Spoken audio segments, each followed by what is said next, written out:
2013 was a massive year in LCW. None more so than for our next guest, Mr. Alex Gracie, the Noisy Boy himself. Thank you very much for joining us, sir. Thank you for having me, Rob. Absolute Always pleasure.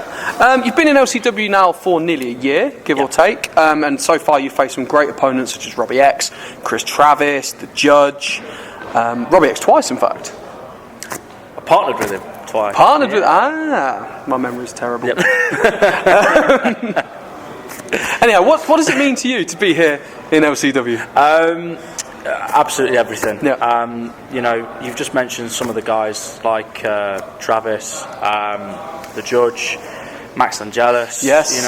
Those types of guys. Like you don't, especially like guys like Chris Travis and Max Angelis. These are guys that are like massive all over the UK. Yeah. They are extremely good at what they do. They should be on a better platform, in my opinion. Mm-hmm. But to have, not just be in matches with those here, but to actually get wins over those guys is a massive thing for me. 2013 was a real big turning stone for me, and I'm just hoping, fingers crossed, 2014 is going to be the year I get the strap. The one thing at LCW that really gives you the edge is the fan. The fan reaction to you so far has been incredible. Is that, as we said, a game changer for you? Is that something that gives you that extra edge to get these wins? I love the use of game changer. That they like the term in football is the 12th man. Yes. It really does make a difference. These LCW, the fans are the best. They are the best I've ever been in front of. They know what they like, and if they like it and you give them 110% back, they will be behind you one step of the way. And that proved this year. Without those fans, I definitely wouldn't have got where I was, because sometimes when you're down there and you're aching and you think you can't get up, you can't feel, your body's aching, but you hear those chants. Something takes over and something gets you off that dig ground. Dig down deep and give them what they're paid to see. So, if you don't mind me saying, no. LCW, all the guys that are watching, all the fans that have supported me, thank you very much. You mean absolutely everything to me. And this year, I can't say it anymore, I'm going for that strap.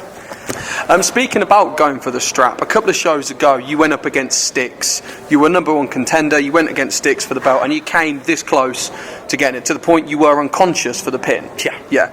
What does that mean to you? What are your thoughts on that match in hindsight, from going against the guy that trained you to getting close to taking the LCW strap, which, as you said, is very, very important to you?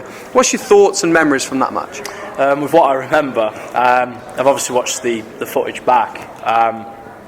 It was very much a gut check moment for me, and I think the term baptism under fire definitely comes into play. The guy's my teacher. The guy knows me inside out. Yeah. The guy's taught me everything that I know, but obviously hasn't taught me everything he knows.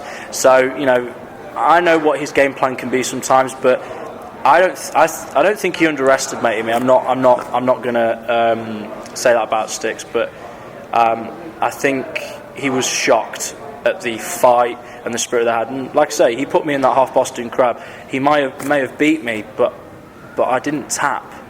I went down swinging. I gave everything I could, and I gave literally every last breath until I physically wasn't able to compete anymore. Which as a loss, it hurts, but also the crowd and what I learned from that match is just so important to me and has took me to that next level. If I get the opportunity to take on Styx again, hopefully one-on-one, not with all the extras like Joe Connors, Paul Malin wanted to get involved, but I was ready for that, as you saw with the Hunters. You've got to expect it. I was ready. They had my back, but if I get that opportunity, I know he's going to come better prepared, but so am I. So with how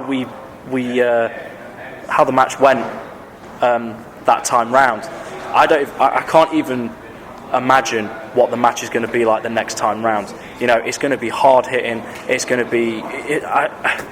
No words can sum it up. No words can sum it up. But part of me is excited, part of me is terrified. But if that's for if that's for a strap or if it's not, it doesn't matter to me. The thought of going out there and work, performing and entertaining those fans is the key thing to it all. And it proves yourself to Styx. Like you said, he trained you. You've now surpassed your trainer and almost can set you free into the world of wrestling. moving on from sticks, though, the current champion is the Heat LJ Heron, a man that you have a lot of respect for, and an outside of wrestling friendship as well. There's no secret there.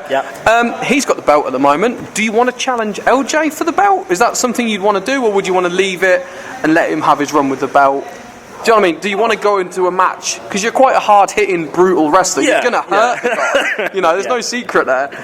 Is that something you want to do to a friend of yours for the strap, or is it a case of, right, I'm going to hold back and wait, hopefully win the Rumble and get the contract and cash it in at a later date? No, I think you can cash me and Lee in like sort of the big brother syndrome, you know? Yeah. I think actually the closer you are as friends, I think the more you're happy to hit each other, you know? There might be a few tears. So I quite like you, so don't don't give me a reason to. No, I'm only joking, Rob. I wouldn't do that to you. That's that question. But no, it's one of those things where he knows, I know, we're friends. You know, there ain't going to be any dirty stuff, any cheap shots. It's going to be about who the better wrestler is. And, you know, if I'm lucky enough to either, you know, to get through the Rumble and get past the rest of the roster, or, you know, at a later date, and Lee still got the belt, I hope the guy does. He's a good champion. You know, everybody respects Lee. So if I get the opportunity, he knows it's nothing personal. It's just going to be for the strap. And, you know, and if I win or he won, you know, the other guy's going to raise the other guy's arm, because, you know, that is the amount of respect that we have for each other.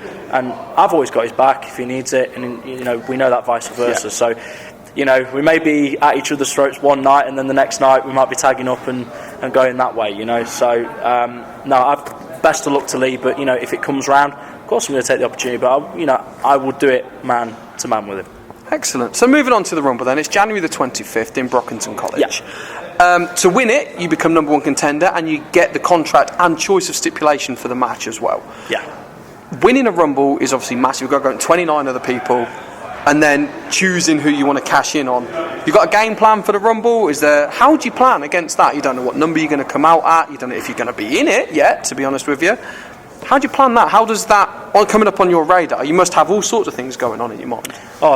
The thought process is crazy. I think with the experiences that I've had with Rumbles before, obviously I was in the Rumble last year, and I found myself very much ganged up against Styx, Malin, Joe. They, you know, I'm not going to lie, they put the boost to me hard. You know, I found that difficult. So I learned a lesson from that, and the lesson is to not go in there with a game plan. And that sounds a bit crazy. It's more mental preparation. It's more of a case of backstage, you've just got to believe you're the best. You've got to believe that it doesn't matter who's in front of you, you are going to eliminate them over that top rope, and you are going to be the last guy standing. That's what I've learned from that. I went in there with a bit of a game plan to try and, you know, get rid of this person and this person, but it doesn't work like that. Not from my personal experience, because you don't know who stood behind you, which is what I learned. So as long as you believe in yourself, you've always got a chance. You know, maybe a little bit of luck does come into it, because at the end of the day, you're against 29 other guys, you're against the whole roster, you never know what's going to happen. But I believe in myself. I hope that the LCW crowd still believes in me, and if that mix happens, I'm going to be walking out of there with that number one contendership and that opportunity. And if it's against Lee, best of luck to you, bro, but I'm coming after you, and I want that strap. Strong words from the noisy boy Alex Gracie. Confident words as well. Mr. Gracie, I haven't wished you a Happy New Year yet, so Happy New Year to you, sir. Happy New Year. Good luck in the Rumble. Thank you. And we'll meet on the 25th. Cool. See you later, LCW.